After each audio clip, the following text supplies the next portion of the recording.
तो फिर से भगवत गीता की इस आगे की कंटिन्यूड सेशन में 23वें सेशन में आप सभी का स्वागत है। तो continuing for this from the fourth chapter verse number 24 तक हमने कंप्लीट किया है, 24वें श्लोक तक। आगे 25वें श्लोक से हम आरंभ करेंगे और चौथा अध्याय जो कि दिव्य ज्ञान के बारे में अभी हम चर्चा करें, भगवान कृष्ण बता रहे हैं। उनके बारे में भी हमें कुछ जानने के लिए मिला कि भगवान क्यों अवतार लेते हैं, भगवान ये ज्ञान अर्जुन को ही क्यों सुना रहे हैं। और भगवान इसमें यह भी बताए कि इस प्रकार से वो तीनों गुणों से परे हैं, फिर भी वो कर्म करते हैं। पिछले अध्याय में तो चर्चा हुई चुकी थी कि भगवान को किसी प्रकार के कर्म करने की कोई आवश्यकता नहीं है, फिर भी भगवान यहाँ पर बता रहे हैं कि वो तीनों गुणों से भी परे हैं और भगवान के जो शुद्ध भक्त होते हैं वो भी तीनों गुणों से परे होते हैं। तो ये सब हम भगवान के बारे में कुछ हमने चर्चाएं की पिछले सेशन में हमने चर्चा किया भगवान के विषय में, जो कि भगवान अर्जुन को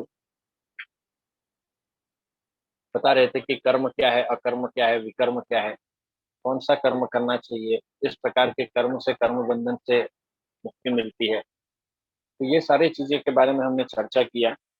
तो एक शॉर्ट में हम इतना ही डिस्कस कर लेंगे कि कर्म क्या है। तो कर्म वो सारी क्रियाएं हैं जो हमारे अगला शरीर का निर्माण करती है। ये जो डेफिनेशन है, ये जो परिभाषा है कर्म की, ये श्रील प्रभुपाद जी बता रहे हैं भगवद गीता में ही 7वें अध्याय में इसके बारे में बताया गया है। प्रभुपाद जी कहते हैं कि हर वो एक्टिविटीज जो हमारा अगला शरीर बनाने के लिए, अगला शरीर अर्थात फिर से इस भौतिक संसार में हमें लाने के लिए जो जिम्मेदार होती हैं, जो भी क्रियाएं, ये सारी क्रियाएं कर्म कहलाती हैं। अब ये कर्म अच्छे कर्म हो सकते हैं और बुरे कर्म हो सकते हैं, तो फिर हम उन्हें विकर्म कहते हैं। अब एक तो हो गया कर्म, एक हो गया विकर्म। ये दोनों ही कर्म के मूल रूप से दो विभाजन हैं। तो समझा यही जाए कि कोई भी एक्टिविटी जो हमें फिर से इस प्रकार का एक भौतिक शरीर लेने के लिए बाध्य करे, मृत्यु के पश्चात फिर से हमें भगवान के धाम न ले जाकर इस संसार में वापस आने के लिए बाध्य करे, वो सारी क्रियाएं कर्म कहलाती हैं। तो इसीलिए हमें कर्म से भी बचना चाहिए और कर्म फलों से भी बचना चाहिए। वैसे कर्म करने से बचना बहुत कठिन है, क्योंकि जब तक कोई भगवान का शुद्ध भक्त नहीं होता तब तक वो अकर्म की स्थिति में नहीं पहुंच सकता। लेकिन फिर भी भगवान यहाँ पर हमारे लिए भी सॉल्यूशन दे रहे हैं, समाधान बता रहे हैं कि कर्म अगर करते हुए भी अगर हम उसका फल अगर हम उसके फल से आसक्ति न हो अगर हम उसके फल से आसक्त न हो, अगर हम वो फल को भगवान के अर्पित करें और भगवान का चिंतन करते हुए वो कर्म करें, तब संभव है कि भगवान की कृपा से, भक्तों की कृपा से हम बहुत जल्दी उस स्थिति में पहुंच जाएं जहां से हमारे लिए भक्ति करना बड़ा आसान हो जाएगा। So basically what we can say is that we are just doing some kind of net practice. अभी हम ऐसा ही कह सकते हैं कि हम कुछ नेट प्रैक्टिस कर रहे हैं। एक्चुअल मैच तो अभी बहुत दूर है, लेकिन मैच वही खेलता है जो प्रैक्टिस करता है। तो हमारे लिए नेट प्रैक्टिस भी बहुत जरूरी है, तभी हम भगवान की भक्ति वास्तव में फिर तब कर पाएंगे सही रूप से। है वह है श्रेष्ठ यज्ञ। कर्म के विषय में हमने चर्चा किया, अब कर्म के विषय के बाद हम बात करेंगे यज्ञ, क्योंकि यज्ञ जो कि इंग्लिश में कहा जाता है सेक्रीफाइस, आप इसे ऐसे छोटे दूसरे शब्दों में त्याग भी कह सकते हैं। लेकिन ज्यादातर लोगों की ये जो धारणा है, यज्ञ अर्थात एक हवन कुंड होता है और उसमें आहुति दी जाती है और फिर कहा जाता है स्वाहा, अर्थात मैंने ये आपको अर्पण किया। तो त्याग भी एक प्रकार से हमारे तरफ से किसी को कुछ अर्पित किया हुआ चीज होता है, हम अर्पण करते हैं। तो हम उसी रूप में देखेंगे सबसे बड़ा, सबसे श्रेष्ठ यज्ञ क्या है। कर्म के बारे में चर्चा कर लिया हमने, अब कर्म से हम यज्ञ के ऊपर जाएंगे, यज्ञ के बारे में, क्योंकि भगवान अब बताएंगे यज्ञ क्या होता है। वो सारे कर्म जो भगवान विष्णु की प्रसन्नता के लिए हों, वो यज्ञ कहलाते हैं। तो अब इन यज्ञों की अलग अलग श्रेणियां हैं, तो हम उन श्रेणियों को देखेंगे। आज हम डिस्कस करेंगे श्लोक संख्या 25 से लेकर श्लोक संख्या 35। तो मंगलाचरण हम डिस्कस करेंगे। काफी छोटा दिख रहा होगा, लेकिन हो सकता है आप लोग को, पर अभी तक आप लोग को याद भी हो गया होगा, तो आप लोग रिसाइट कर सकते हैं साथ मम ज्ञानाञ्जनशलाकया चक्षुरुन्मिलितं येन तस्मै श्रीगुरवे नमः। श्रीचैतन्यमनोभीष्टं स्थापितं येन भूतले स्वयं रूपः कदा मह्यं ददाति स्वपदान्तिकम्। वन्देऽहं श्रीगुरुं श्रीयुतापदकमलं श्रीगुरून् वैष्णवांश्च श्रीरूपं साग्रजातं सहगण रघुनाथान्वितं तं सजीवम् साद्वैतं सावधूतं परिजनसहितं कृष्णचैतन्यदेवं श्रीराधा कृष्णपादान् सहगण ललिता श्रीविशाखान्वितांश्च नमः ॐ विष्णुपादाय कृष्णकृष्णाय भूतले श्रीमते भक्तिवेदान्त स्वामिनिति नामिने नमस्ते सारस्वते देवे गौरवाणी प्रचारिणे निर्विशेष शून्यवादी पाश्चात्यदेशकारिणे हे कृष्ण करुणा सिंधु दीनबंधु जगत्पते गोपीश गोपिका कांत राधा कांत नमोस्तुते तप्त कांचन गौरांगी राधे वृंदावनेश्वरी वृषभानुसुते देवी प्रणमामि हरिप्रिये वाञ्छाकल्पतरुभ्यश्च कृपा सिन्धुभ्य एव च पतितानां पावनेभ्यो वैष्णवेभ्यो नमो नमः। जय श्री कृष्ण चैतन्य प्रभु नित्यानंद श्री अद्वैत गदाधर श्रीवासादि गौर भक्तवृंदा हरे कृष्ण कृष्ण कृष्ण हरे हरे हरे राम राम राम हरे हरे। श्लोक संख्या 25। दैवमेवापरे यज्ञं योगिनः पर्युपासते ब्रह्माज्ञावपरे यज्ञं यज्ञैनेवोपजुह्वति। कुछ योगी विभिन्न प्रकार के यज्ञों द्वारा देवताओं की भली भांति पूजा करते हैं और कुछ पर ब्रह्म रूपी अग्नि में आहुति डालते हैं। तो ये जो यहाँ पर जो टर्म ले रहे हैं भगवान यज्ञ के बारे में बता रहे हैं, तो इससे पहले 24वें श्लोक से इसके बारे में इसका एक जो प्रोलॉग है या प्रस्तावना है उसकी आरंभ हो जाती है 24वें श्लोक से। यहाँ पर भगवान बता रहे हैं कि जो व्यक्ति कृष्ण भावनामृत में पूर्णतया लीन रहता है उसे अपने आध्यात्मिक कर्मों के योगदान के कारण अवश्य ही भगवत धाम की प्राप्ति होती है, क्योंकि इसमें हवन आध्यात्मिक होता है और हवि भी आध्यात्मिक होती है। तो 24वें श्लोक में जो हवन एवं हवि के बारे में बात हो रही है दोनों आध्यात्मिक होते हैं, इसीलिए उस यज्ञ के पश्चात जो करता है यज्ञ करता है वो भगवत धाम प्राप्त करता है। तो ये तो भगवान ने बताया कि अगर दोनों आध्यात्मिक हो।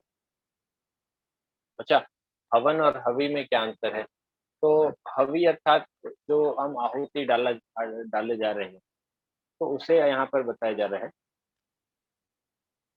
और जो हवन है, हवन तो अर्थात जो हवन कुंड है या जो यज्ञ है जिसके बारे में बात हो रही है, तो उस हवन कुंड में हम कौन सी आहुति डाल रहे हैं। तो ये दोनों चीज जब आध्यात्मिक होती है तब जो यज्ञ करता है वो भगवत धाम जाता है। परंतु अब विभिन्न प्रकार के यज्ञ भी होते हैं जहाँ से आज हम चर्चा कर रहे हैं। तो इसमें भगवान बता रहे हैं कुछ योगी विभिन्न प्रकार के यज्ञों द्वारा देवताओं की भली भांति पूजा करते हैं और कुछ पर ब्रह्म रूपी अग्नि में आहुति डालते हैं। तो दो प्रकार के यज्ञों के बारे में बात हो गई है, सीधी सीधी यहाँ पर देख लीजिए। थोड़ा इसमें जब यज्ञ के बारे में भगवान बताएंगे तो कुछ ऐसी बातें हैं जिसको हम ज्यादा अभी डीप अंडरस्टैंडिंग में नहीं लेंगे, क्योंकि आप भगवत गीता जब पढ़ेंगे कंटिन्यूएशन में जब पढ़ेंगे तब उस समय पर आपको कुछ तात्पर्य से इंफॉर्मेशन की जानकारी मिलेगी जो प्रभुपाद जी आपको बताएंगे। और हम इस लेक्चर में उसमें से कुछ चीज़ों को क्लियर करेंगे। बाकी जो चीज़ें हैं वो हम आगे क्वेश्चन आंसर सेक्शन के लिए रखेंगे, क्योंकि अभी हम सारा चीज़ डिस्कस नहीं कर सकते। आज हम एक साथ 8 से 9 श्लोक ले रहे हैं, 9 श्लोक ले रहे हैं, तो ये संभव नहीं हो पाएगा। तो देखिए दो प्रकार के यज्ञ के बारे में बात होती है। सबसे पहला एक तो यज्ञ है जिसमें देवताओं की पूजा हो रही है, यज्ञों द्वारा देवताओं की भली भांति पूजा होती है, पहला यज्ञ। तो उसमें भी विभिन्न प्रकार के यज्ञ हैं, देवताओं को पूजा करने के लिए, पर मेनली ब्रॉडली 2 क्लासिफिकेशन। और सेकंड जो है, वो परब्रह्म रूपी अग्नि में आहुति डालते हैं, अर्थात परब्रह्म कौन है? भगवान। तो भगवान, ये जो हवन है, वो आध्यात्मिक है। देवताओं को अगर हम अग्नि मानेंगे, देवताओं को अगर हम हवन वो मानेंगे, तब वो एक भौतिक यज्ञ हो गया, और परब्रह्म को अगर परब्रह्म रूपी अग्नि में आहुति डालेंगे, तो वो आध्यात्मिक हो गया। सो तात्पर्य में प्रभुपाद जी लिखते हैं कि जो व्यक्ति कृष्ण भावना भावित होकर अपना कर्म करने में लीन रहता है, वह पूर्ण योगी है। किंतु ऐसे भी मनुष्य हैं जो देवताओं की पूजा करने के लिए यज्ञ करते हैं, और कुछ परब्रह्म या परमेश्वर के निराकार स्वरूप के लिए यज्ञ करते हैं। तो एक आध्यात्मिक श्रेणी की यज्ञ है और एक भौतिक श्रेणी की, यहाँ पर इस श्लोक के अनुसार। अब भौतिक श्रेणी के भी जो यज्ञ हैं, वो भी अनेक प्रकार से होते हैं। कुछ यज्ञ होते हैं घर की शांति के लिए, गृह शांति के लिए। कुछ यज्ञ होते हैं कि अपना हमारे नक्षत्रों में मंगल दोष को दूर करने के लिए। कुछ यज्ञ होते हैं घर के कलह में शांति हो, या कुछ यज्ञ होते हैं कि गृह गृह जब गृह निर्माण होता है, उस समय पर कुछ यज्ञ होता है, विवाह संस्कार के समय कुछ यज्ञ होता है। ये अलग-अलग प्रकार के यज्ञ होते हैं। कुछ यज्ञ होते हैं जिससे कई बार क्रिकेट मैच होता है, तो भारत मैच जीत जाए, इसके लिए यज्ञ करते रहते हैं देश में, आपने ये भी देखा होगा। अजीबो-गरीब यज्ञ भी होते हैं। तो हम यज्ञ में क्या माँग रहे हैं? उस बेसिस पे फर्स्ट डिसाइड होता है कि वो भौतिक है या आध्यात्मिक। अगर हम यज्ञ से यह माँगते हैं कि हमें अच्छी पत्नी मिले, अच्छा घर मिले, हमें प्रमोशन हो, या हमारा कुछ लाभ हो। तो जब भी हम भौतिक लाभ के बारे में बात करते हैं, तो हम वास्तव में जनरली जो एक सामान्य प्रक्रिया है, वो देवताओं की पूजा-पाठ के लिए होता है। कर्मकांड से तो यज्ञ किया जाता है। तो देवताओं की पूजा करते हुए जो यज्ञ करते हैं, वो भौतिक यज्ञ हैं। और जो परब्रह्म रूपी अग्नि, अर्थात यहाँ पर तो निराकार ईश्वर की बात हो रही है, अगर उसमें उसमें जो आहुति डालते हैं, तो उन्हें आध्यात्मिक गति मिलती है। कौन-सी गति मिलती है, अभी उसके बारे में क्लियर चर्चा नहीं है, क्योंकि अभी ब्रॉडली 2 क्लासिफिकेशन है। इस तरह यज्ञ की अनेक कोटियाँ हैं। विभिन्न यज्ञकर्ताओं द्वारा संपन्न यज्ञ की ये कोटियाँ केवल बाह्य वर्गीकरण, ये जस्ट एक is a just a external classification, एक बाहरी रूप से वर्गीकरण। वस्तुतः यज्ञ का अर्थ है भगवान विष्णु को प्रसन्न करना, और विष्णु को यज्ञ भी कहते हैं। अर्थात श्रीमद् भागवतम में भगवान के विभिन्न अवतारों के नामों में से एक अवतार का नाम है यज्ञ। यज्ञ अवतार भगवान का एक ऐसा अवतार है जहाँ पर भगवान हमें अपने अपने से जो सबसे ज़्यादा लगाव, जिनसे हम लगाव रखते हैं, या जो अनर्थ हैं, या जो भौतिक संपत्ति, आप जो संपदा है, या जो संबंध है, जो भी चीज़ें हैं, उनसे हम बहुत ज़्यादा लगाव रखते हैं। तो यज्ञ के माध्यम से हम भगवान को प्रसन्न करते हुए उन चीज़ों को अर्पित करें। किसमें? ज़रूरी नहीं अग्नि में, ज़रूरी नहीं। हम उन अनर्थों को अग्नि में ज़रूर डाल सकते हैं, जो अनर्थ हमारे अंदर हैं, हम उनका त्याग कर सकते हैं, भगवान की प्रसन्नता के लिए उनको हम अर्पण कर सकते हैं। और दूसरे जो चीज़ें हैं, अर्थात जैसे संपत्ति है, जो संपत्ति है, या फिर जिनसे हमारा बहुत ज़्यादा और लगाव है, जो संबंधों की बात हो रही है, तो हमें उन्हें भगवान की सेवा में लगाना, ये एक प्रकार से यज्ञ है।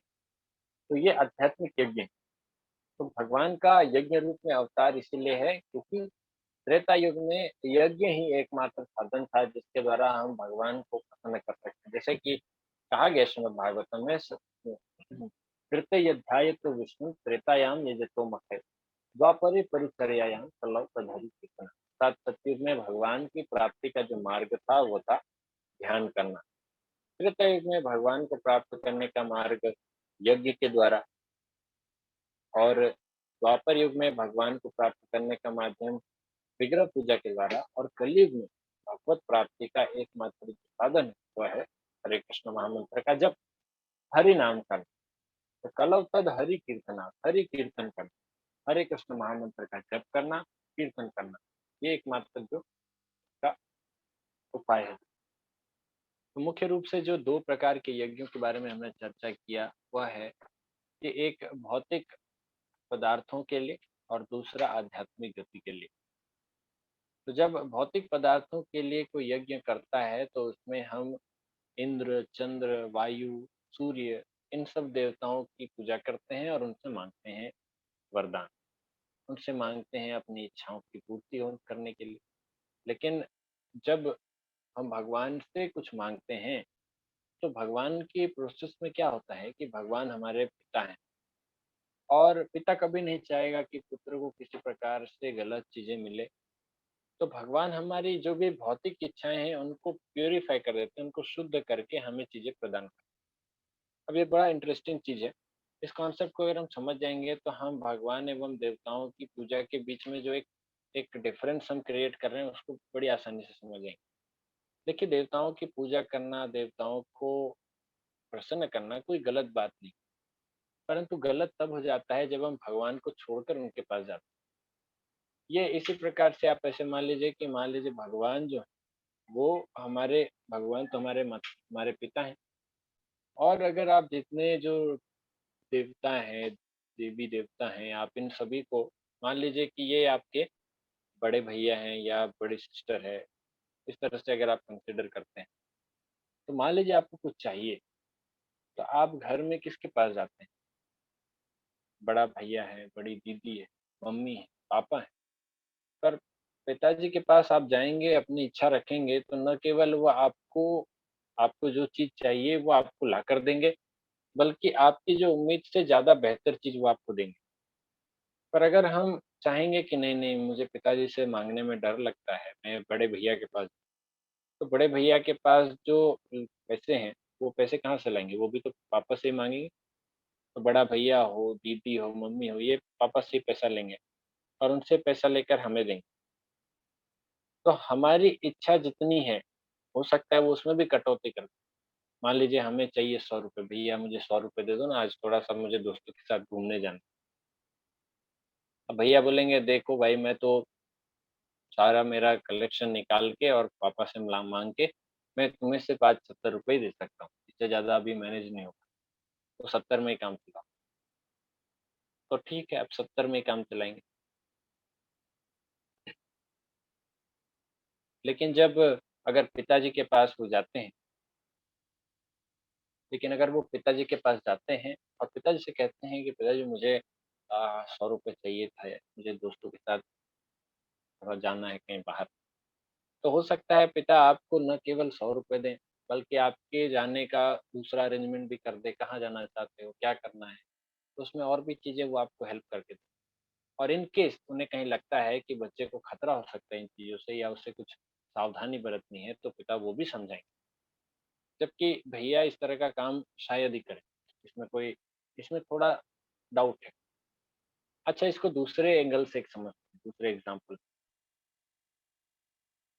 मैं इसमें सिचुएशन दूँगा, आपको ही उत्तर देना है।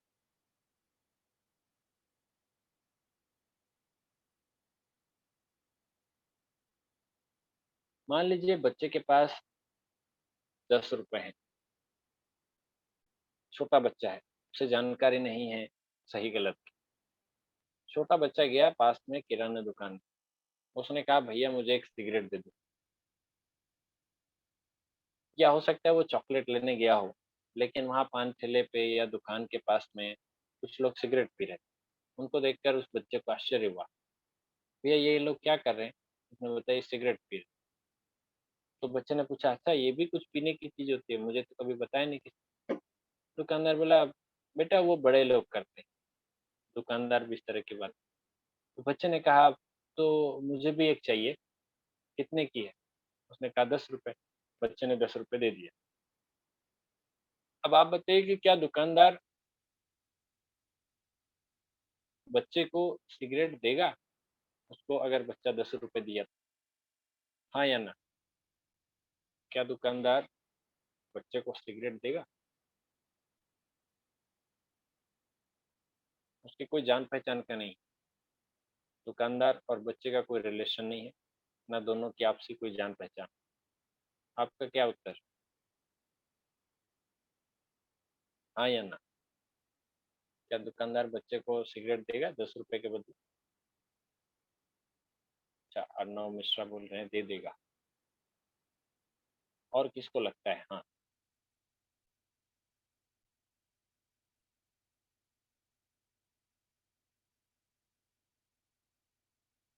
अच्छा, क्यों देगा? क्यों देगा? कोई इसमें आंसर बताइए। अच्छा, दे भी सकता है, नहीं भी दे सकता। ठीक है, जितने लोगों ने कहा कि देगा, तो कोई एक बताइए कि क्यों देगा? No relation. अच्छा,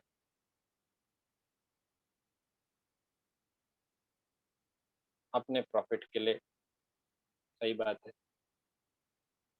ओके, वो प्रॉफिट होगा, दुकानदार का प्रॉफिट होगा।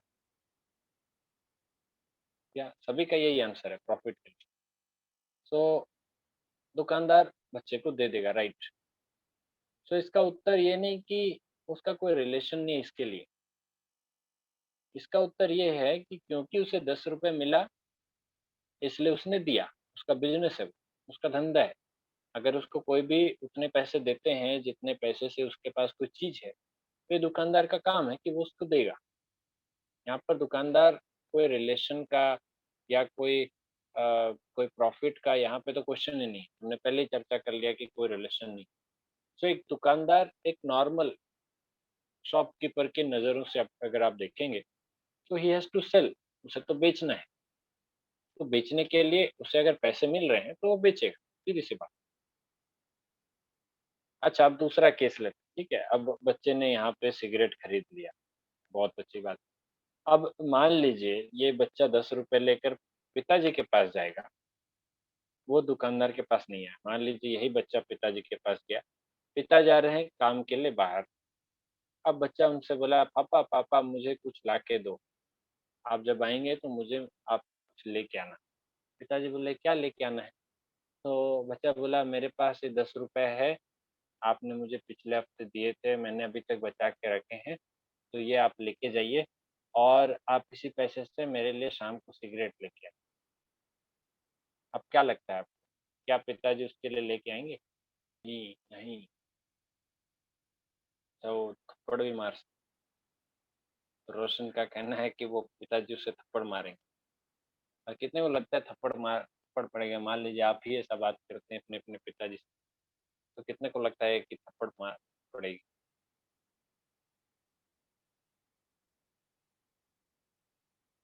हो सकता है यहाँ पे एज एज डिपेंड करता हो ना, कितना एज का है बच्चा। अगर 15-16 साल का हो तो डेफिनेटली मार पड़ेगी। जैसा कि हमने डिस्कस किया कि बच्चे को सही गलत के बारे में जानकारी नहीं है, तो पिता भी समझदार है, पिता को समझ में आएगा। हो सकता है वो थप्पड़ मार भी दे, पिता का कैसा मेंटालिटी है, क्या मूड है।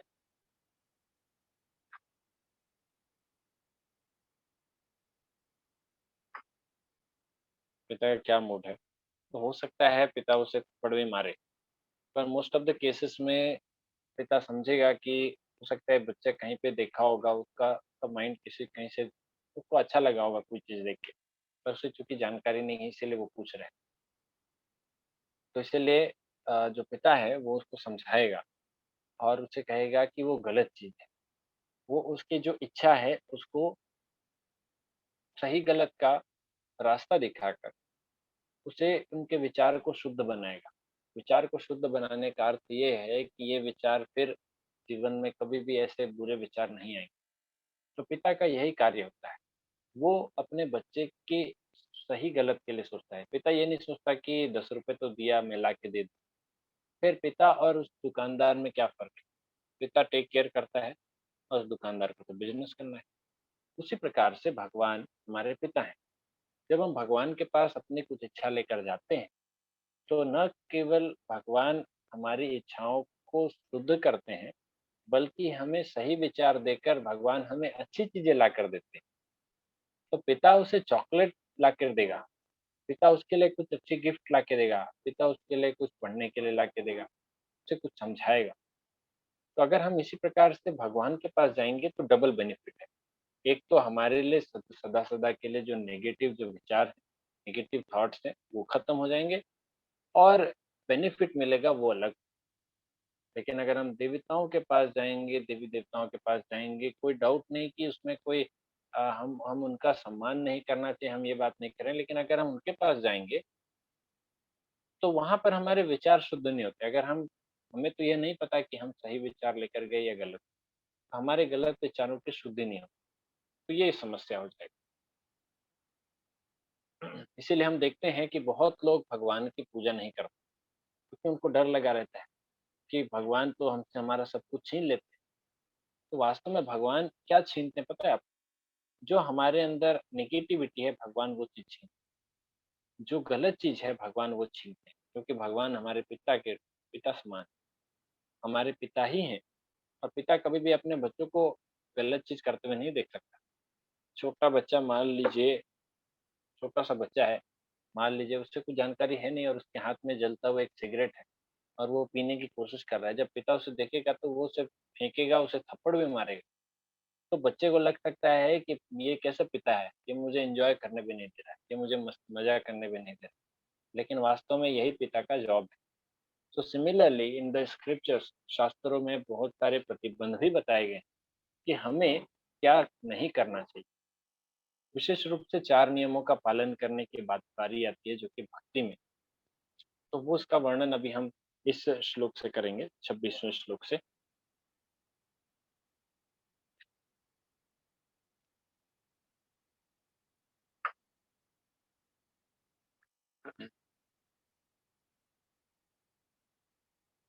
श्रोतादीनिन्द्रियाण्यन्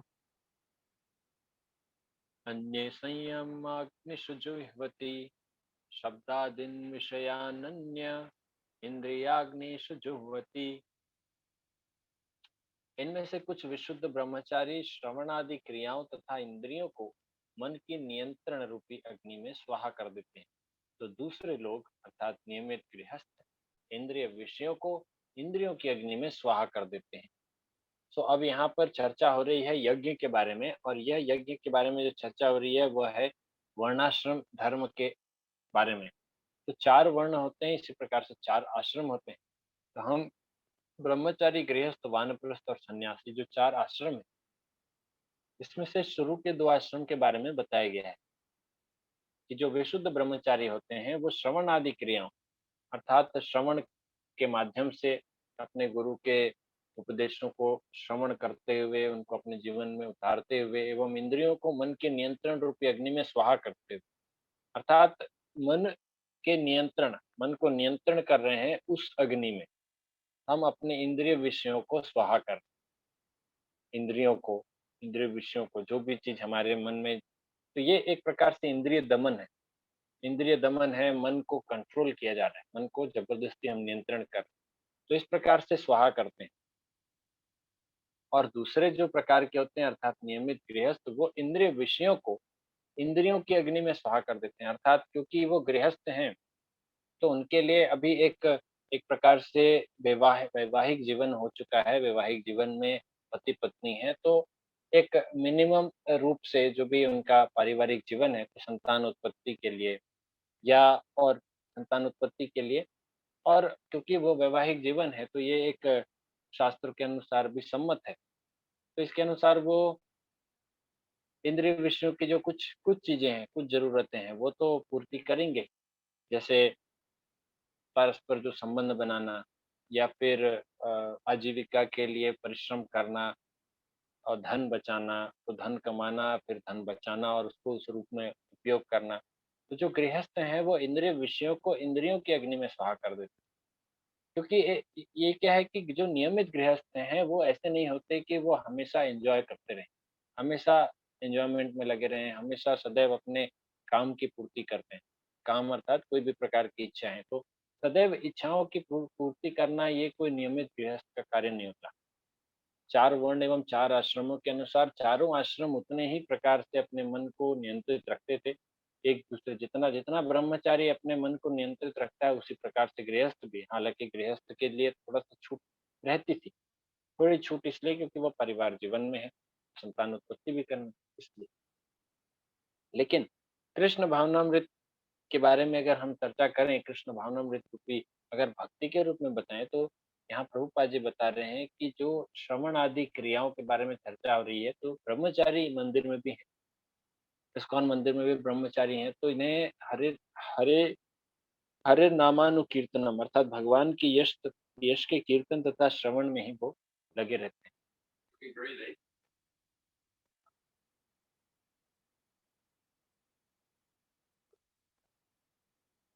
वह सांसारिक शब्द ध्वनियों से दूर रहता है और उसके श्रवणेंद्रिय हरे कृष्ण की आध्यात्मिक ध्वनि को सुनने में लगी रहती है।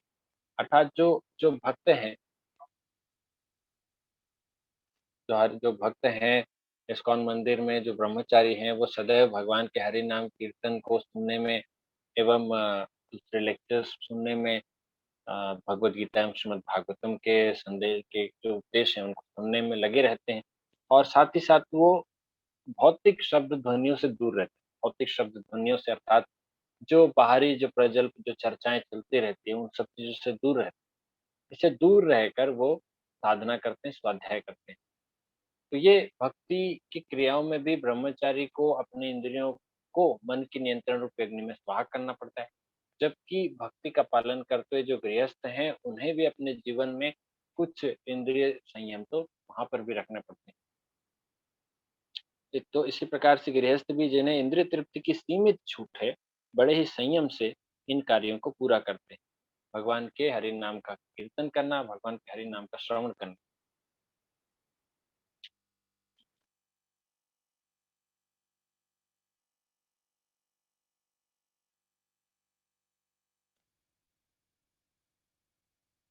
कुल मिलाकर बात ये कहें कि ब्रह्मचारी हो या गृहस्थ या वानप्रस्थ या सन्यासी, सभी कोई आध्यात्मिक जीवन में आगे बढ़ने के लिए अपनी इंद्रिय तृप्ति की जो प्रवृत्ति है, इसे आहुति देनी पड़ती है, अर्थात इसका त्याग करना पड़ता है। इसे उस अग्नि में झोंकना पड़ता है, जिस अग्नि में फिर आध्यात्मिक जीवन में आगे बढ़ने का मार्ग प्रशस्त हो जाता है।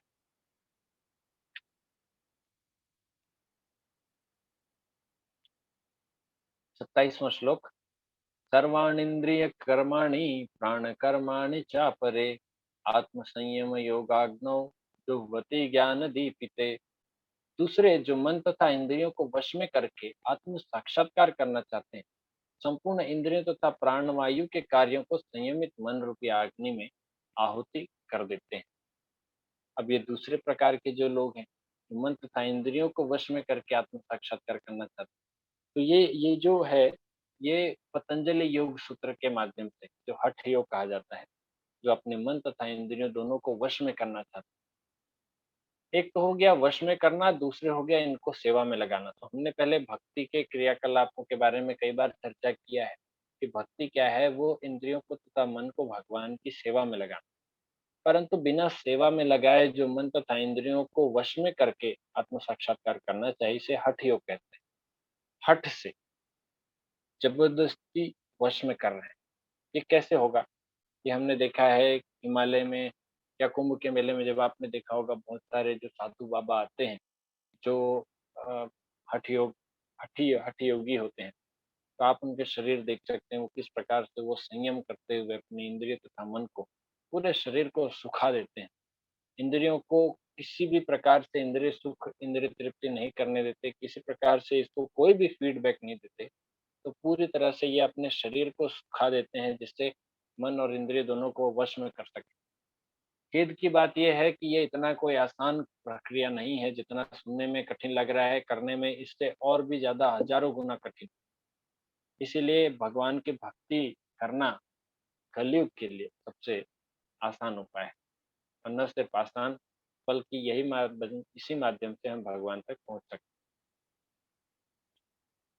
तात्पर्य में प्रभुपाद जी कुछ बातें बता रहे हैं, जो कि थोड़ा-सा हम पढ़ लेंगे। पतंजलि कृत योग सूत्र में आत्मा को प्रत्येक आत्मा तथा परागात्मा कहा गया है। जब तक जीवात्मा इंद्रिय भोग में आसक्त रहता है, तब तक वह परागात्मा कहलाता है, पर ज्यों ही वह इंद्रिय भोग से विरत हो जाता है, तो प्रत्येक आत्मा कहलाने लगता है। तो विशेष रूप से इंद्रिय भोग में आसक्ति से, इंद्रिय भोग से पूर्ण रूप से वैराग्य, इस स्थिति को पहुंचना है। ये पतंजलि योग सूत्र का उनका लक्ष्य रहता है। और ये पतंजलि की योग पद्धति बताती है कि हमारे शरीर में जो 10 प्रकार के वायु, वो 10 प्रकार के जो वायु कार्यशील रहते हैं, तो उनको किस प्रकार से हम नियंत्रित करें। क्योंकि इन वायु को अगर हम प्रॉपरली नियंत्रित करें, तो उससे हम अपने मन तथा इंद्रिय दोनों को वश में करने में सक्षम होते हैं। तो जब तक आत्मा इंद्रिय भोग से विरत हो जाता है, तो हमारे इंद्रिय विषयों की पूर्ति के लिए जो हमें इंद्रियां दी गई हैं, अर्थात सूंघने के लिए नाक, देखने के लिए आंख, तो ये जो जो अलग अलग इंद्रिय विषयों को पूर्ति करने के लिए इंद्रियां हमें मिली हुई हैं, तो ये सभी आत्मा के स्तर पे आके उन्हें कार्य करने के लिए हम बाध्य करते हैं। लेकिन चूंकि ये कठिन है, क्योंकि तब तक हमने अपने जो शरीर में जो विभिन्न प्रकार की वायु है उसको अभी तक वश में नहीं किया। इसीलिए इसलिए मनुष्य को इस आत्म साक्षात्कार की जो खोज में बड़ी कठिनाई का सामना करना पड़ता है। परंतु जो इन अलग-अलग प्रकार की वायुओं को सही रूप में नियंत्रित करता है, वह मनुष्य प्रबुद्ध हो जाता है और वो फिर इन सभी वायुओं को आत्म साक्षात्कार की खोज में लगाता है। तो इन वायुओं को सही प्रकार से नियंत्रित करके हम आत्म साक्षात्कार की खोज में कैसे लगा सकते हैं? तो सीधी-सी बात है, जो भी वायु हमारे शरीर में फ्लो कर रहे हैं, इनको अगर सही डायरेक्शन में, सही रूप में नियंत्रित करें, तो हम मन तथा इंद्रियों को शुद्ध करने की क्रियाएँ, वास्तव में ये जो हठ योग है या कोई भी प्रकार का हम योग के बारे में चर्चा करेंगे, ये मन तथा इंद्रियों को शुद्ध करने के बारे में। तो इससे हम कुछ हद तक शुद्धिकरण करेंगे, उससे हम इनको और अच्छे से कंट्रोल करेंगे, सही रूप में नियंत्रित करेंगे। उसके बाद धीरे-धीरे हठ योग के द्वारा और धीरे-धीरे, धीरे-धीरे हम मन को, इंद्रियों को शुद्ध करते जाएँगे।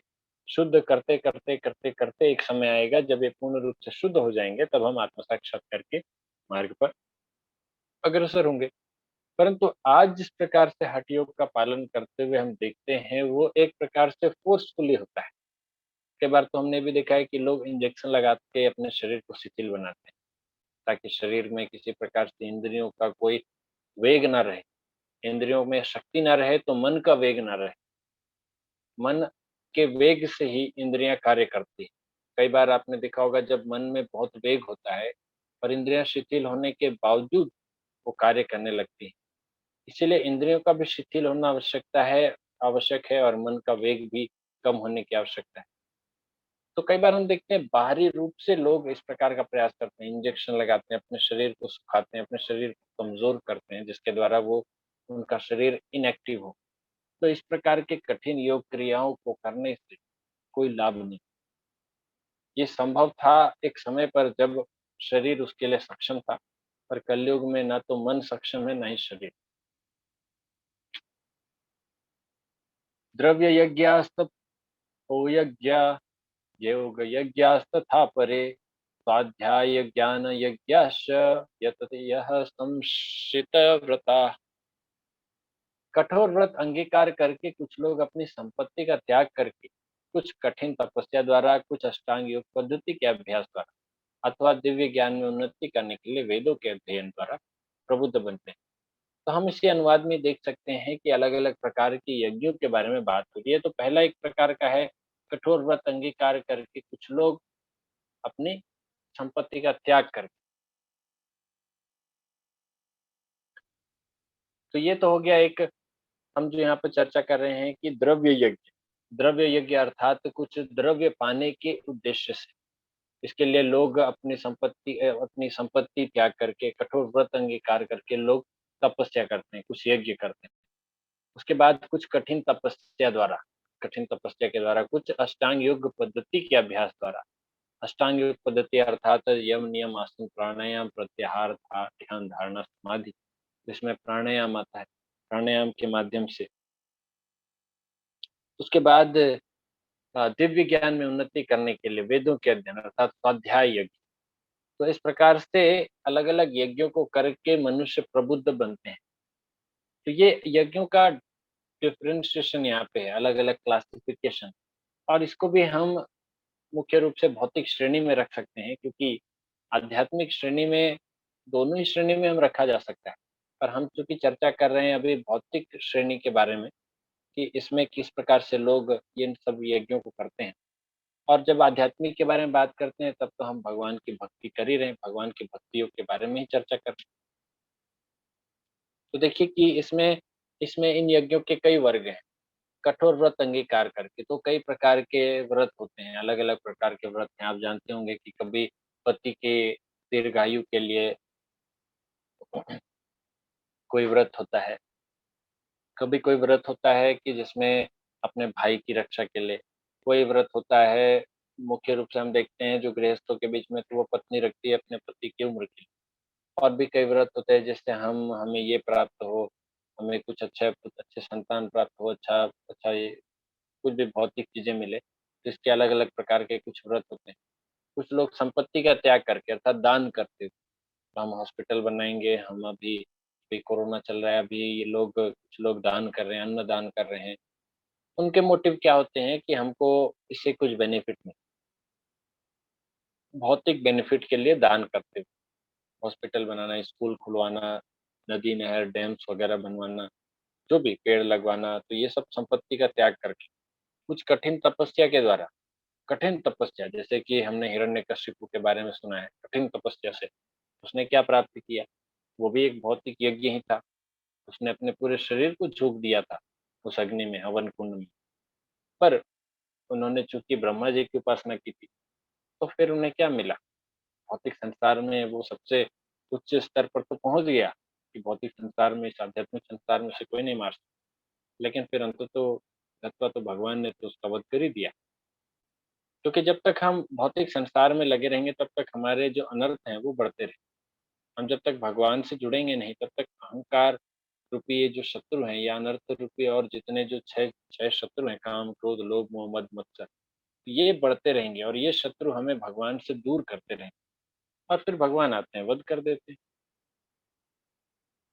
कुछ अष्टांग योग पद्धति के अभ्यास द्वारा, तो अष्टांग योग पद्धति जो प्राणायाम के द्वारा, कई बार प्राणायाम कर कर के, इसके बारे में भी अगले श्लोक में भी आएगा कि प्राणायाम कर कर के लोग अपने जीवन की अवधि को तो बढ़ा देते हैं, लेकिन इस संसार में ही रह जाते हैं।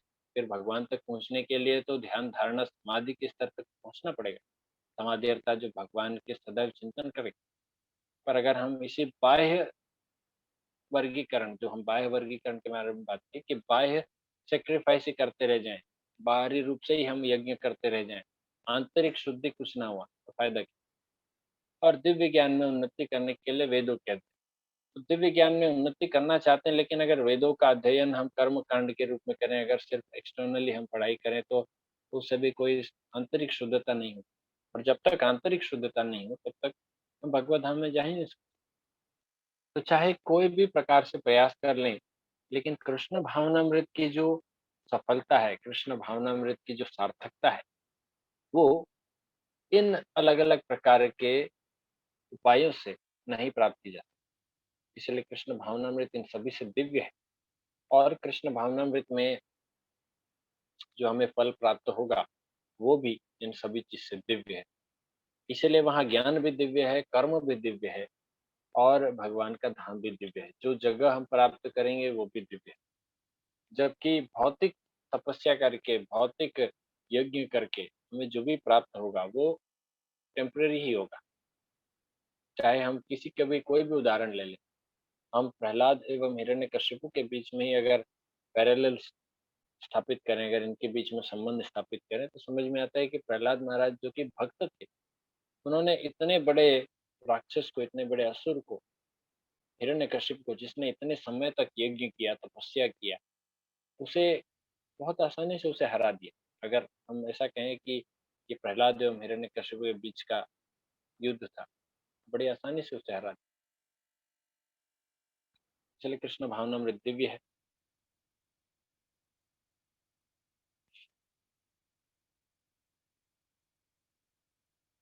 अपाने जुह्वति प्राणं, प्राणे पानं तथा परे, प्राणापान गतिरुद्ध्वा प्राणायाम परायणा।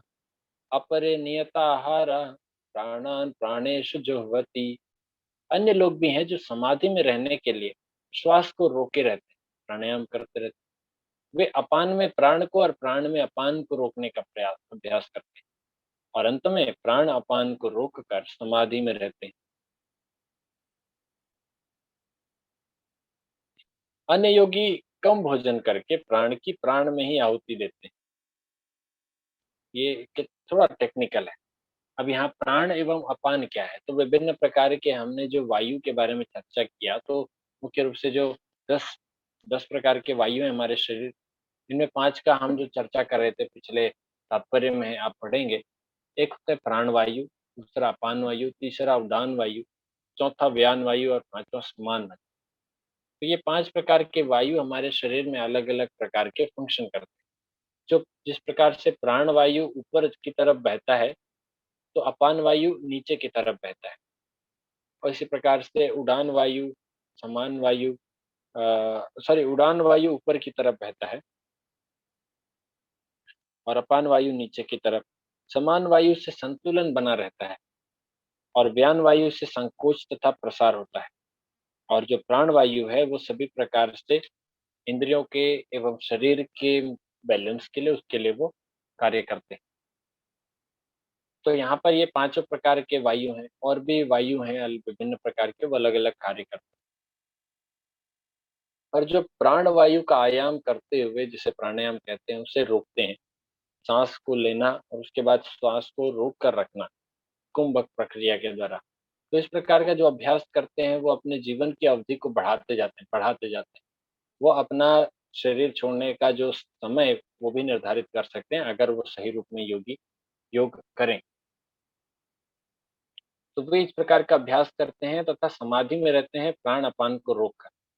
तो प्राण वायु जो कि हमारे शरीर में है, साँस लेकर रोकना, और अपान वायु जो कि नीचे की तरफ बह रही है। तो इस प्रकार की इन वायु को, सभी वायु को रोक कर वो समाधि में स्थित रहते हैं, शरीर को स्थित रखते हैं और इस प्रकार से वो भगवान को पाने का प्रयास करते हैं, परमेश्वर परमात्मा को प्राप्त करने का प्रयास करते हैं। अन्य योगी होते हैं कम भोजन करके अपने शरीर को तकलीफ देकर प्राण की प्राण में ही आहुति देते हैं।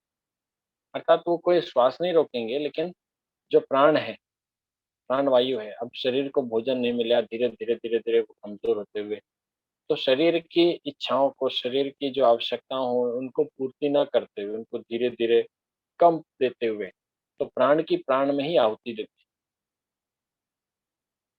उसके लिए यहाँ पर बताया गया है कि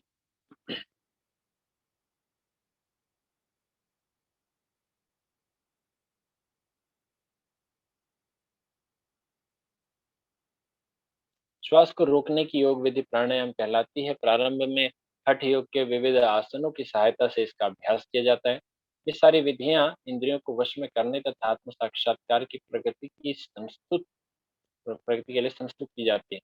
इस विधि में शरीर के भीतर वायु को रोका जाता है, जिससे वायु की गति की दिशा उलट सके। तो वायु को इस प्रकार से रोककर उसे उल्टा लाने का प्रयास करते हैं और कोशिश किया जाता है कि हम साँस न लें। इस प्रकार से दोनों को रोक के समाधि में रहते हैं और फिर जो कुछ योगी हैं, वो कम भोजन करके, इंद्रिय निग्रह करके उससे लाभ लेते हैं, क्योंकि उससे हम अपने मन की जो आवश्यकताएँ हैं, जो इच्छाएँ हैं, उसको धीरे-धीरे हम कम करने का प्रयास करते हैं। यह भी एक प्रकार से इंद्रिय तथा मन का दमन है, फोर्सफुली। इसे एक एग्ज़ाम्पल के थ्रू समझा जा सकता है। जैसे किसी को कोई बहुत ज़्यादा सिगरेट पीता हो, चेन स्मोकर, तो मान लीजिए रोज़ 15 से 20 सिगरेट पीता हो। उसे अगर हमको सिगरेट पीना छुड़ाना है, तो आप उसे एक बार में नहीं छुड़ा सकते। आप उससे कहेंगे कि एक छोड़ो, फिर आप अगर 15 रोज़ पीते हैं तो अभी 14 लीजिए। 1 हफ्ते तक आप ऐसा लीजिए, उसको भी फ़र्क नहीं पड़ेगा, ठीक है, एक ही कम कर। अगले हफ्ते आप एक और कम कराइए, फिर 1-1 हफ्ते में 1-1 कम कराते-कराते आप 14 से 15 सप्ताह में उसको ज़ीरो पे ले आएँगे। लेकिन आप 1 दिन में लाना चाहेंगे तो ये बड़ा कठिन होगा। उसी प्रकार से जो योगी हैं वो कम भोजन करते-करते अपने शरीर की आवश्यकताओं को मिनिमम कर देते हैं और उस मिनिमम अवस्था में इंद्रिय निग्रह करते हुए भवबंधन से निकलने का प्रयास करते हैं। ज़्यादा से ज़्यादा समय भगवान की सेवाओं में या परमेश्वर के ध्यान में लगाते हैं। अब यही कॉन्सेप्ट उपवास के दिन भी रहता है।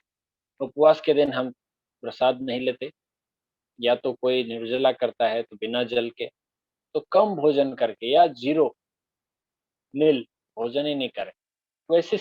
वैसी स्थिति में हम अपने आप को, हमारे जो जो प्राण है, प्राण वायु है, हम उसी को भगवान की सेवा में उसी आहुति दे रहे हैं, धीरे-धीरे करके। क्योंकि हम कुछ भी प्रसाद ग्रहण नहीं करते। अपने शरीर को तकलीफ देते हुए, इंद्रियों को दमन करने का, इंद्रिय निग्रह करने का, इंद्रिय संयम करने का प्रयास करते हैं। तो ये हम इसलिए, ये तो क्योंकि भक्ति में हम कर रहे हैं, तो इसलिए भगवान को प्रसन्न करने का है। अगर कोई साधारण रूप से उपवास कर रहा है, तो वो अपनी इंद्रियों को कंट्रोल करने के लिए उसमें सहायता मिलेगी। ओके, अब थोड़ा फास्ट कर लेते हैं। सर्वप्रीते यज्ञविदो यज्ञक्षपितकल्मषाः यज्ञशिष्टामृतभुजो जानति ब्रह्म सनातन। ये सभी यज्ञ करने वाले यज्ञों का अर्थ जानने के कारण पाप कर्मों से मुक्त हो जाते हैं और यज्ञों के फल रूपी अमृत को चख कर परम दिव्य आकाश की ओर बढ़ते जाते हैं। तो जो भी यज्ञ करते हैं, ये यज्ञों का सही अर्थ जानने के कारण पाप कर्मों से मुक्त हो जाते हैं। अर्थात ये जो बातें हो रही है, ये आध्यात्मिक यज्ञ करने वालों के बारे में हो रही है। ये जो परमेश्वर को, परमात्मा को, निराकार ब्रह्म को या भगवान को, उनको प्रसन्न करने के लिए कोई यज्ञ कर रहे हैं, तो उनका यज्ञ का अर्थ ये जानते हैं। यज्ञ का अर्थ होता है विष्णु की प्रसन्नता के लिए, भगवान की प्रसन्नता के लिए। अगर इस प्रकार से हम कोई कार्य कर रहे हैं, तो वो पाप कर्मों से मुक्त हो जाते हैं और उसी रूप में दिव्य आकाश की ओर फिर वो बढ़ते जाते हैं। नायम लोकोस्य यज्ञस्य कुतो अन्यः कुरु सत्तम। हे कुरुश्रेष्ठ, जब यज्ञ के बिना मनुष्य इस लोक में या इस जीवन में ही सुखपूर्वक नहीं रह सकता, तो फिर अगले जन्म में कैसे रह सकेगा? तो ये जो श्लोक है, ये आप तीसरे अध्याय में जो हमने एक श्लोक चर्चा की थी कि यज्ञ सृष्टासिनः सन्तु मुच्यन्ते सर्व किल्बिषः भुङ्क्ते ते त्वघं पापा ये पचन्ते आत्म कारणात्। उस श्लोक के साथ आप इसका समानन इसका समांतरण देखिए। उस श्लोक में कहा गया था कि जो कोई भी अपने भोग के लिए, अपनी इंद्रिय तृप्ति के लिए खाना बनाता है, बिना भगवान को अर्पित किए अगर वो ग्रहण करता है, तो वो पाप खाता है। और अगर भगवान को अर्पित करे, तो उस प्रक्रिया को यज्ञ कहते हैं और इस यज्ञ से भगवान प्रसन्न होते हैं और फिर उसे किसी प्रकार का उस भोजन से मिलने वाला, उस अन्न से मिलने वाला कोई पाप नहीं मिलता। तो यहाँ पर वही बता रहे हैं भगवान कि जब यज्ञ के बिना, क्योंकि अगर इस प्रकार का यज्ञ ना हो, तो मनुष्य इस श्लोक में या इस जीवन में ही सुखपूर्वक नहीं रह सकता। कोई चोर कभी शांतिपूर्वक रह सकता है?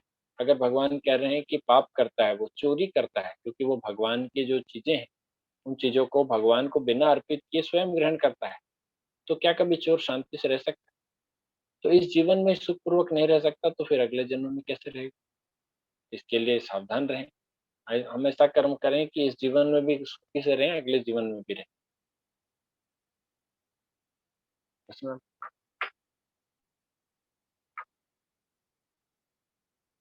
एवं बहुविधा यज्ञा वितता ब्रह्मणो मुखे कर्म जान विधि तान सर्वान नेवं एवं ज्ञात्वा विमोक्ष्यसे। ये विभिन्न प्रकार के यज्ञ वेद सम्मत हैं और ये सभी विभिन्न प्रकार के कर्मों से उत्पन्न हैं।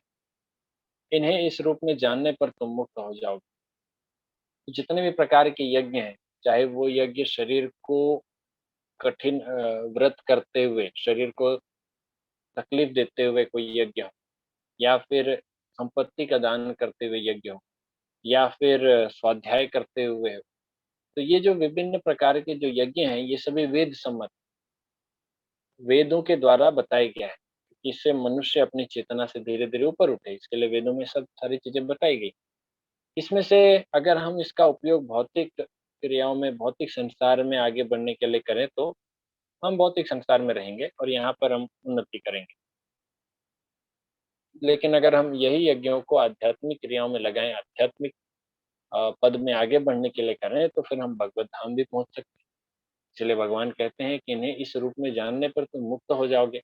क्योंकि इस रूप में जानने के बाद कोई भी बुद्धिमान मनुष्य होगा, वो ज़ाहिर-सी बात है वो भगवान की भक्ति करेगा, क्योंकि वो क्यों चाहे कि संसार में वापस आए। फिर से तकलीफ ले। जो व्यक्ति भगवान की निश्चल भक्ति में प्रवृत्त होता है वह प्रकृति के गुणों को लांघ जाता है और तुरंत आध्यात्मिक पद को प्राप्त होता है।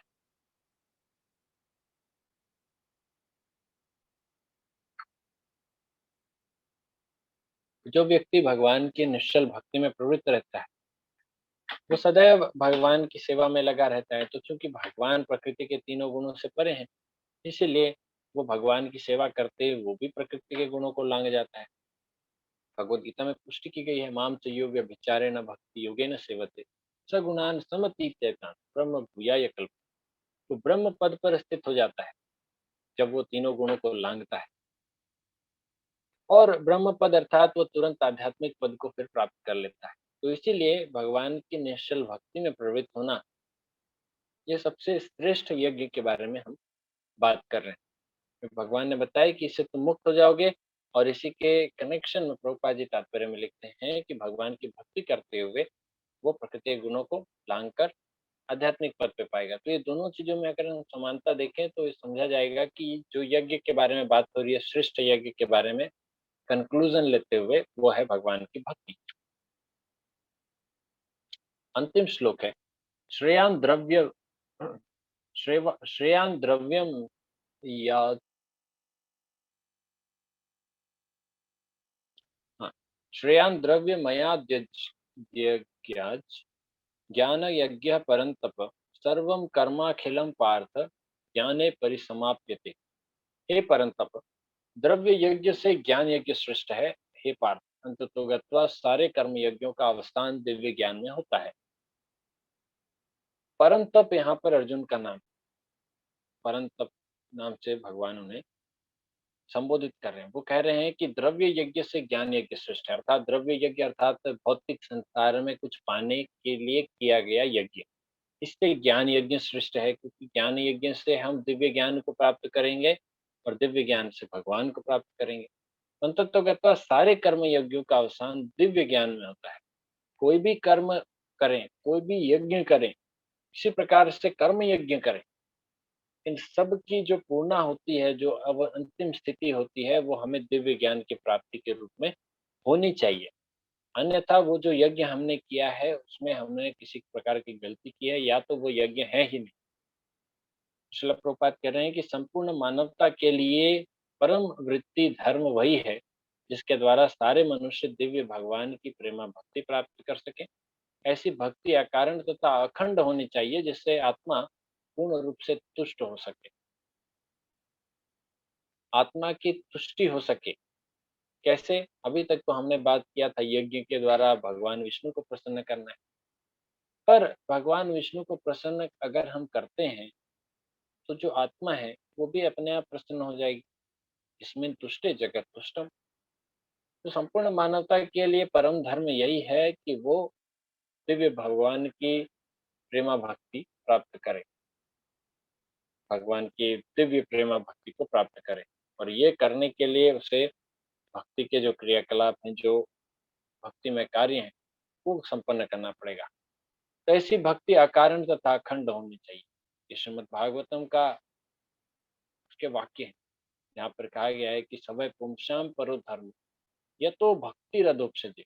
परो धर्मो, ये जो पर धर्म है, सबसे उत्कृष्ट जो धर्म है, सवै पुंसाम परो धर्म यह तो भक्ति अधोक्षजे, वो भगवान की भक्ति अधोक्षज, जो भगवान है जो कि इस भौतिक संसार से परे हैं, उन भगवान की भक्ति है जो कि अहेतु की अप्रतिहता ये आत्मा सुप्रसिद्ध थे। जो कि अहेतु की, अहेतु अर्थात अकारण होनी चाहिए, अप्रतिहता किसी प्रकार से खंडित नहीं होनी चाहिए, कंटिन्यूस होनी चाहिए और स्पॉन्टेनियस होनी चाहिए। स्पॉन्टेनियस मतलब स्वतः होनी चाहिए। यही आत्मा सुप्रसिद्ध थी। तब जाकर ऐसी भक्ति अगर हम करते हैं तो उस आत्मा को भी भगवान को प्रसन्न करने के कारण उस आत्मा को भी संतुष्टि एवं प्रसन्नता एवं आनंद प्राप्त होता है। सो हमारे लिए भी यही उपदेश है कि हम भगवान की भक्ति का जो मुख्य यज्ञ है, दिव्य ज्ञान, दिव्य ज्ञान रूपी जो यज्ञ है, क्योंकि अध्याय का नाम दिव्य ज्ञान है, तो भगवान यहाँ पर ज्ञान यज्ञ को श्रेष्ठता दे रहे हैं। भगवान के विषय में ज्ञान प्राप्त करें, दिव्य ज्ञान प्राप्त करें। तो ये अगर हम करेंगे तो हम भगवान को प्राप्त कर सकते हैं। तो सार रूप में हम यही समझें कि भगवान की भक्ति करते हुए अगर जीवन में आगे बढ़ें, हर अध्याय के अंत में निष्कर्ष यही निकलेगा कि हमें भगवान की भक्ति करनी चाहिए। कर्म योग से हमने सार निकाला कि भगवान की भक्ति सबसे श्रेष्ठ कर्म है।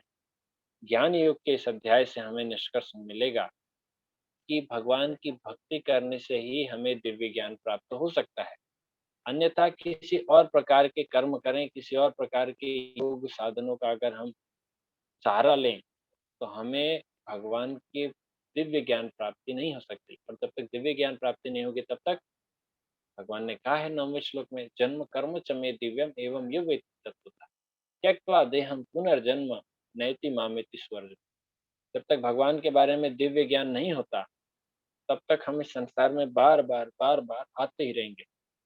कब तक आएँगे? जब तक हमें भगवान के विषय में दिव्य ज्ञान नहीं प्राप्त होता। वो दिव्य ज्ञान प्राप्त होने के बाद ही हम भगवान के धाम जा सकते हैं, और फिर आना, भगवान कहते हैं कि वो संभव नहीं। हरे कृष्णा।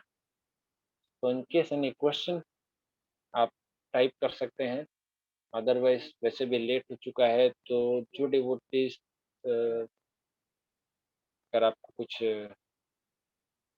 सेवा हो, कुछ हो, तो आप जा सकते हैं। अगर किसी का कुछ प्रश्न है, हम कोशिश करेंगे सॉल्व करने का। भगवान प्रकृति के 3 गुणों से परे हैं। प्रकृति के 3 गुण कौन-से हैं? ओके, प्रकृति के 3 गुण हमने कई बार चर्चा किया है इसके बारे में। 3 गुण है, पहला है सतोगुण, दूसरा रजोगुण, तीसरा तमोगुण। तो सतोगुण जहाँ पर अच्छे विचार रहते हैं, सत्व सत्वगुण अच्छे प्रवृत्ति के लोग होते हैं, शांत होते हैं, खुश होते हैं। इस प्रकार से सत्वगुण रहता है जो कंसिस्टेंट रहते हैं। जैसे कई बार लोग होते हैं ना जो बड़े शांति से कुछ कार्य करते रहते हैं, तो ऐसे लोग सत्वगुण में स्थित होते हैं। आपको अगर गुणों के बारे में जानना हो, तो आप 17वें अध्याय, सॉरी, आप 14वें अध्याय की को थोड़ा आप रेफ़र कर सकते हैं, जहाँ पर प्रकृति के 3 गुणों के बारे में विस्तारपूर्वक चर्चा की गई, कि प्रकृति के 3 गुणों के अनुसार फिर अलग-अलग प्रकार के भोजन भी होते हैं। जैसे जो सतोगुणी व्यक्ति होता है, वो कैसा भोजन करता है, ये सब आपको 16वें, 17वें अध्याय में भी मिलेगा। जो फिर उसके बाद दूसरा होता है रजोगुण। रजोगुण जिसमें व्यक्ति थोड़ा इंग्लिश में कहते हैं मोड ऑफ पैशन, सतोगुण को मोड ऑफ गुडनेस, तो गुडनेस है, गुडनेस आप समझ सकते हैं। सेकंड रजोगुण मोड ऑफ पैशन, पैशन थोड़ा वो एक्टिव रहेगा, वो कोई भी चीज़, उसे कोई भी काम मिले तो वो उसे पैशनेटली करेगा। पैशनेटली हम जब करते हैं ना कि ही इज़ वेरी पैशनेट, तो बहुत पैशनेटली वो करेगा, उसको उसको उसके वो कर्म करने के पीछे वो एक धुन रहेगी। और रजोगुणी व्यक्ति कैसा पदार्थ ग्रहण करता है, कैसे खाना खाता है, उसके बारे में बताया गया। तो एक झलकी ऐसे हल्का से हम समझ लें कि जो रजोगुणी व्यक्ति है, उसे चटपटा खाना पसंद है, उसे तेल वाला खाना पसंद है, उसे मसालेदार भोजन अच्छा लगता है ना? तो रजोगुणी व्यक्ति का इस प्रकार का स्वभाव होता है, वो थोड़ा क्रोधित भी रहता है, क्योंकि रजोगुण के सबसे मुख्य जो 2 अनर्थ हैं, वो है काम और क्रोध। तो व्यक्ति में बहुत इच्छाएँ होती हैं, असंख्य इच्छाएँ होती हैं, मुझे इतना करना है, ये चाहिए मुझे, अनेक प्रकार की उसकी इच्छाएँ होती हैं, भौतिक इच्छाएँ। और उसको पूरा करने के लिए जब वो प्रयास करता है और वो सफल नहीं हो पाता, तो उसके में अनेक क्रोध की मात्रा भी बहुत ज़्यादा होती है, बहुत क्रोधित, बहुत जल्दी क्रोधित होता है। और तीसरा है तमोगुण। तमोगुण आप सीधा-सीधा रेफ़र करें तो एक प्रकार से जैसे कुंभकर्ण जैसा व्यक्ति जो कि आलसी व्यक्ति है, आलसी भी होगा। आलसी इसके लिए नहीं कि भौतिक क्रियाकलाप में, आलसी है आध्यात्मिक क्रियाकलाप में। तो ये तमोगुणी व्यक्ति, आलसी है वो भगवान की भक्ति करने में, तो उसे सोना पसंद है। उसे जिस प्रकार से कुंभकर्ण के भोजन थे, वो नॉन-वेज खाता था, शराब पीता था, या फिर जो तमोगुणी व्यक्ति है वो सड़ा हुआ, पुराना, बासी, पुराना जला हुआ भोजन ये सब चीज़ करेगा। उसको वो अच्छा लगता है, अस्पृश्य भोजन करेगा और वो अपने में पड़े रहेगा, वो सोता रहेगा, आलसी व्यक्ति। इस प्रकार से तमोगुणी व्यक्ति ज़्यादातर बहुत क्रोधी स्वभाव के, बहुत क्रोधी। तो ये डिफरेंट 3 गुण होते हैं, इन तीनों गुणों को लाँघना मुश्किल है। अब हम कौन से गुण में आते हैं? तो हमारा ऐसा है कि हम तीनों का कॉम्बिनेशन है, जैसे रेड, ब्लू, ग्रीन 3 कलर होते हैं, इन तीनों रंग से ही सारा रंग बनता है। तो हमारे में कौन-सी मात्रा कितनी है, ये हम अपने व्यवहार से समझ सकते हैं। जैसे कि बेसिकली जितने भी जो जीव हैं, जितने भी मनुष्य हैं कलयुग में, तो मोस्टली वो रजोगुण एवं तमोगुण से आवृत, मोस्टली।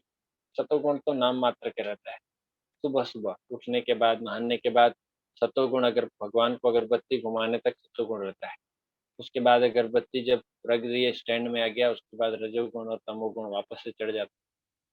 तो ये हमारे जीवन का ये सिस्टम है। तो हम अपने-अपने जीवन को चेक कर सकते हैं कि हमें तमोगुण की मात्रा ज़्यादा है, रजोगुण की मात्रा ज़्यादा है या सतोगुण। फॉर्च्यूनेटली अगर आप में सतोगुण की मात्रा ज़्यादा है, ये कैसे पता चलेगा कि भगवान की भक्ति में जो जितना जिसको जितना ज़्यादा मन लगता है, वो उतना ज़्यादा ऊँचे ऊँचे गुण में। हालाँकि जो एक बार भगवान की भक्ति आरंभ कर देता है, फिर उसके लिए ये तीनों गुणों की फिर कोई कंसिडरेशन या कोई परवाह नहीं करनी चाहिए, क्योंकि वो किसी भी गुण में हो, चाहे तमोगुणी हो, रजोगुणी हो, सत्वगुणी हो, अगर वो सिंसियरली भगवान की भक्ति करना आरंभ कर दे, तो बहुत जल्दी इन तीनों गुणों को पार कर जाएगा। अगला प्रश्न है, भगवान की अंतरंगा बहिरंगा शक्ति क्या है? कि आपने तात्पर्य से पढ़ा होगा। अंतरंगा मतलब इंटरनल पोटेंसी, बहिरंगा मतलब एक्सटर्नल पोटेंसी। इंटरनल पोटेंसी, अंतरंगा शक्ति जो है वो आध्यात्मिक जगत में कार्य करती है। भगवान की अंतरंगा शक्ति आध्यात्मिक जगत में कार्य करती है, और भगवान की जो बहिरंगा शक्ति है, एक्सटर्नल पोटेंसी, वो भौतिक संसार में कार्य करती है। अब इसको हम समझेंगे इस रूप में कि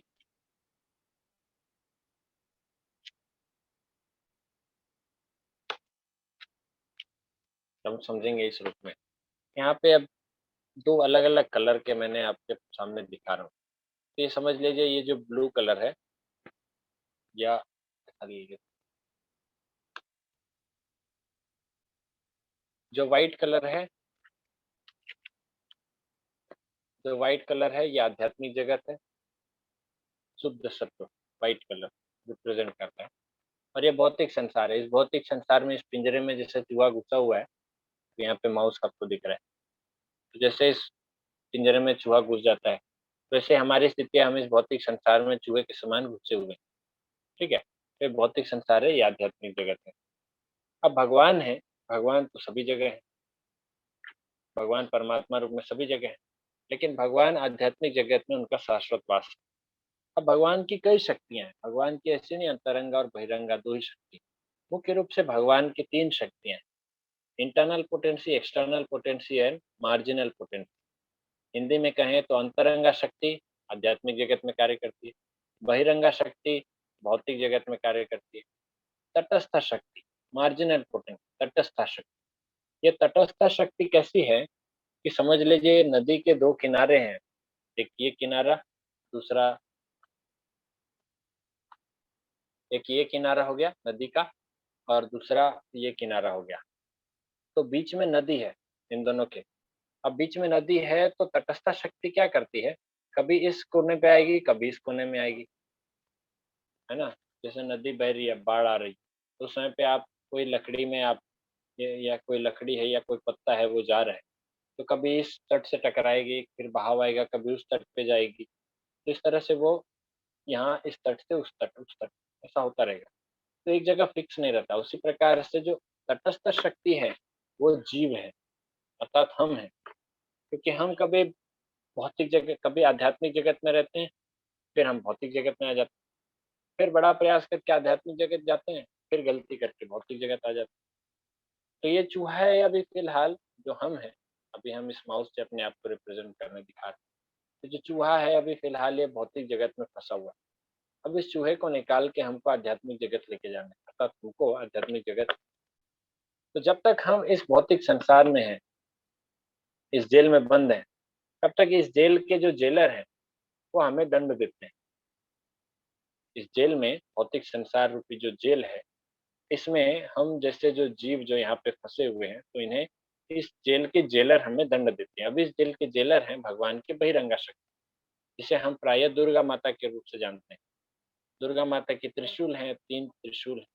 तो इन तीनों त्रिशूल के 3 कोने जो होते हैं, ये 3 प्रकार के क्लेश हैं। आदि दैविक, आदि भौतिक, आध्यात्मिक 3 क्लेश, जो 3 ताप कह सकते हैं, वो त्रिताप। इन तीनों तापों से हमें विभिन्न प्रकार से कष्ट मिलता रहता है, बहुत कष्ट मिलता है। जेलर का काम है खूब तड़पाना, खूब कष्ट देना कैदी को, ताकि कैदी समझ जाए कि यहाँ पर मुझे नहीं रहना चाहिए, मुझे सुधर जाना चाहिए। तो हमें भी सुधरने का प्रयास करना चाहिए, सुधर के हम अगर आध्यात्मिक जगत में आ गए, तो आध्यात्मिक जगत में अंतरंगा शक्ति कार्य करती है भगवान। अंतरंगा शक्ति क्या करती है, ये हमें भगवान के पास जाने का और भगवान से ज़्यादा जुड़ने का हमें मौका देती है। अंतरंगा शक्ति हमारी भक्ति को बढ़ाती है, जबकि बहिरंगा शक्ति हमें भौतिक संसार में दुःख देकर समझाती है कि इस भौतिक संसार में कोई सुख नहीं। आई होप आपको ये समझ में आया होगा। बहिरंगा, अंतरंगा, मेरे पास कोई ऑप्शन नहीं था, इसीलिए मैंने आपको इससे समझाया। तो जी भगवान ने 16,108 रानियों के साथ विवाह क्यों किया था? तो ये तो भगवान से पूछना चाहिए कि क्यों किया था, हम कैसे बताएँगे? अब भगवान हैं, वो कुछ भी कर सकते हैं। भगवान ने तो कम किया 16,108 रानियों से। भगवान को तो सभी से कर लेना चाहिए था, इवन आप और मैं भी भगवान की प्रॉपर्टी। तो भगवान तो हमारे साथ भी भगवान कुछ भी कर सकते हैं। वास्तव में देखा जाए, प्रकृति एवं पुरुष एवं चेतना, प्रकृति, पुरुष एवं चेतना, अध्याय 13 भगवद गीता। उसमें आपको समझ में आएगा कि केवल भगवान कृष्ण ही पुरुष, पुरुष अर्थात जो कंट्रोलर होता है, पुरुष अर्थात एन्जॉयर, जो भोगता है। तो हम वास्तव में भोगता नहीं है, हम भगवान को, हम कुछ भोग करने के लिए नहीं बने हैं, उल्टा हमें भगवान को देना चाहिए, अपने आप को समर्पित करना चाहिए ताकि भगवान हमें भोग सकें। लेकिन जब-जब हम भोक्ता बनने का प्रयास करते हैं, एन्जॉयर बनने का प्रयास करते हैं, तब-तब इस संसार में हमें जो बहिरंगा शक्ति है भगवान की, वो त्रिशूल से कष्ट देती है कि लो और आओ मज़े करने के लिए आओ, और मारती हूँ। तो हमें समझ में आता है नहीं-नहीं हमने गलती कर दिया, ये तो हमें नहीं करना चाहिए, ऐसे विचारधारा नहीं रखनी चाहिए। तो भगवान ने कितनी रानियों से विवाह किया, भगवान ने क्यों किया? कुछ लोग तो बोलते हैं कि भगवान ने गोपियों का वस्त्र क्यों चुराया? भगवान ने जब गोवर्धन उठा लिया, तो फिर तो भगवान किसी भी प्रकार के लॉजिक और कॉज़ से परे है ना। भगवान किसी भी क्वेश्चन आंसर, कोई भी इंटरव्यू से परे हैं। अब भगवान को इंटरव्यू लें क्या अभी कि आपने गोवर्धन पर्वत कैसे उठाया? थोड़ा उठा के दिखाइए। भगवान ने उठाया, सभी जानते हैं। तो इसीलिए एक तरफ भगवान ऐसे कार्य करते हैं जो कि अद्भुत हैं, जो कोई मानवीय कार्य हम नहीं कर सकते। तो फिर लोग इस बात के लिए क्यों उन्हें कॉपी करते हैं कि कि भगवान ने इतनी रानियों से विवाह किया, हम कम से कम 16,108 था, हम कम से कम 4 से तो करें। तो भगवान की नकल अगर उतारनी है, तो भगवान की नकल उतारने के लिए ठीक है भई, भगवान ने गोवर्धन उठाया, आप ये छोटा-सा डब्बा ही उठा के दिखा दीजिए 7 दिन तक, 1 उँगली में। हमारा 7 दिन क्या 7 मिनट भी नहीं खड़ा हो पाएगा यहाँ पे ये बॉक्स उँगली के ऊपर। 7 मिनट के लिए भी आप इस बॉक्स को नहीं रोक सकते, क्या फ़ायदा? तो हमें भगवान के बारे में ऐसे प्रश्न नहीं करने चाहिए, क्योंकि भगवान किसी भी प्रकार के प्रश्न, किसी भी प्रकार के लॉजिक, किसी भी प्रकार के कॉज़ से परे हैं। और रही बात, अगर आप वास्तव में एक भक्त के रूप में पूछ रहे हैं क्यों किया था, तो आप कृष्णा बुक पढ़ेंगे, तो आपको समझ में आएगा कि भगवान ने इन रानियों के साथ अपनी खुशी के लिए विवाह नहीं किया था, बल्कि ये 16,108 जितनी भी रानियाँ थी, ये सभी रानियाँ भगवान को किसी न किसी प्रकार से उन्होंने अपनी सहायता के लिए बुलाया। अब देखिए 16,100 रानियाँ जिनको किडनैप करके ले गया था एक राक्षस, है ना? नरकासुर नाम का राक्षस था, वो 16,100 राजकुमारियों को ले गया था। जब भगवान कृष्ण उन्हें छुड़ाने आए, सभी रानियों ने कहा कि अभी हमसे कौन विवाह करेगा प्रभु, हम आपसे विवाह करना चाहते हैं, और और हम आपसे विवाह करना चाहते हैं, हम आपसे आकर्षित हैं। अब भगवान की सिर्फ कोई इच्छा नहीं है। देखिए कोई लड़का होता है, वो लड़की देखने जाता है, उसे पसंद आई तो विवाह करेगा। अब भगवान के यहाँ पे कोई सिर्फ इच्छा नहीं है, लेकिन भगवान उन रानियों की इच्छा को पूर्ति करने के लिए भगवान ने उनसे विवाह किया। क्योंकि अब वो रानियाँ चाहती थी कि हम आपसे विवाह करें, आपके सिवा हमारा और कोई नहीं, फर्स्ट चीज़ कि हम आपके सिवा हमारा कोई नहीं है। पूरा शरणागत जब वो हो गए, तो भगवान का तो ये धर्म बनता है, जो भी उनके शरण में आता है भगवान उसको अपने शरण में लेते हैं। दूसरी बात, अब बच गई 8 रानियाँ। इन 8 रानियों में से कुछ रानियों को भगवान, उनके जो पिता थे, उन्होंने सामने जाकर भगवान को ऑफ़र किया कि आप इसे हमारी तरफ से रखिए, स्वीकार कीजिए, भेंट स्वीकार कीजिए और इनसे विवाह कर लीजिए, इसे अपनी दासी के रूप में रखिए। अब क्षत्रियों के लिए ये भी एक विडंबना थी, वो ऐसे समय में ना भी नहीं बोल सकते, क्योंकि वो भेंट दिया जा रहा है। और रुक्मिणी जो थी, रुक्मिणी ने भी भगवान को लेटर लिखा था कि भगवान आइए, मेरा यहाँ पर ज़बरदस्ती विवाह हो रहा है, मैं आपसे विवाह करना चाहती हूँ। अब ध्यान दीजिए, भगवान ने किसी को कोई प्रेम पत्र नहीं लिखा। भगवान ने कभी किसी से इच्छा नहीं की कि मैं आपके यहाँ आ रहा हूँ, मुझे विवाह करना। उल्टे ये जितने भी विवाह हुए हैं, आप अगर भगवान कृष्ण के एंगल से देखो, ये सारे विवाह तो भगवान को मजबूरन में करना पड़ा। तो भगवान के लिए ऐसा प्रश्न नहीं पूछना चाहिए कि इतने विवाह क्यों किए? पहला चीज़ तो वो भगवान है, वो 16,000 क्या 16 करोड़ से भी करें तो फ़र्क नहीं पड़ता। और हम सभी एक्चुअली में भगवान के भोग के लिए हैं। हम सभी वास्तव में भगवान अकेले पुरुष हैं और हम सभी उनके एन्जॉयमेंट के लिए हैं। तो इन द सेंस अगर देखा जाए तो वो रानियाँ ही क्यों? हम सभी भगवान के हैं। इवन अगर आप किसी भविष्य में अगर विवाह होता है, आपकी पत्नी है, तो वो भी भगवान की पत्नी, वो भी भगवान की, उनके अधिकार क्षेत्र में है। और जितने भी विवाह हुए थे, ये सभी विवाह किस कंडीशन में थे, किस स्थिति में हुए थे, वो भी देख लेते तो क्लियर हो जाता। तो सीधी-सी बात है, हमें भगवान को किसी प्रकार से जज नहीं करना चाहिए, राइट? अगर हम जज करना चाहते हैं, तो भगवान के जो दूसरे एक्टिविटीज़ हैं, वो भी करके दिखाएँ, है ना? तो हम निंदा नहीं कर सकते।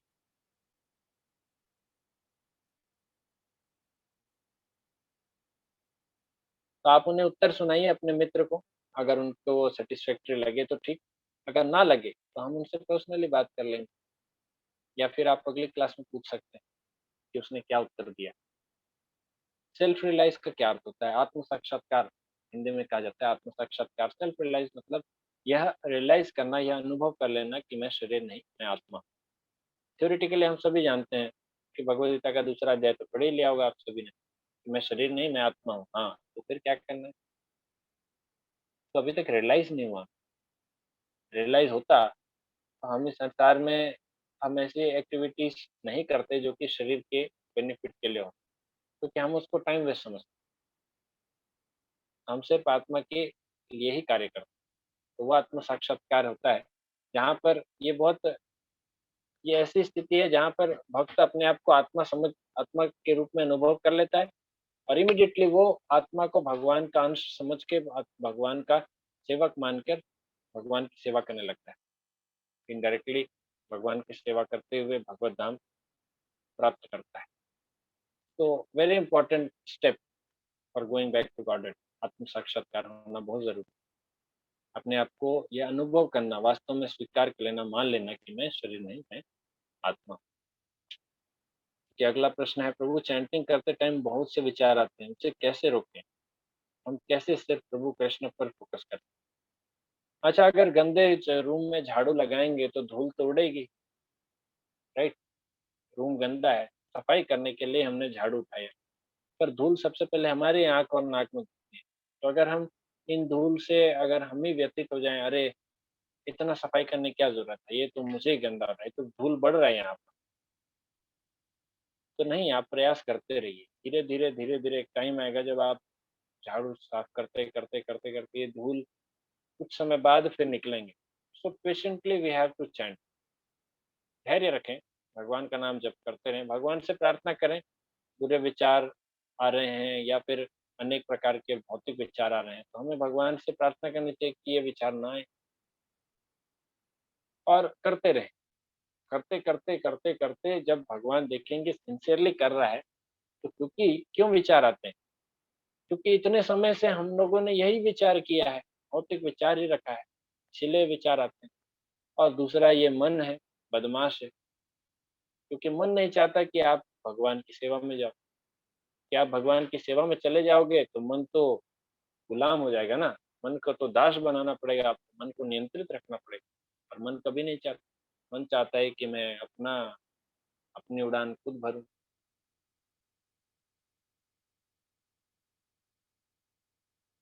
तो मन कभी भी नियंत्रित होना नहीं चाहता, इसलिए मन में अलग-अलग प्रकार के विचार आते हैं। ओके, तो चैंटिंग करते रहें। हरे कृष्णा।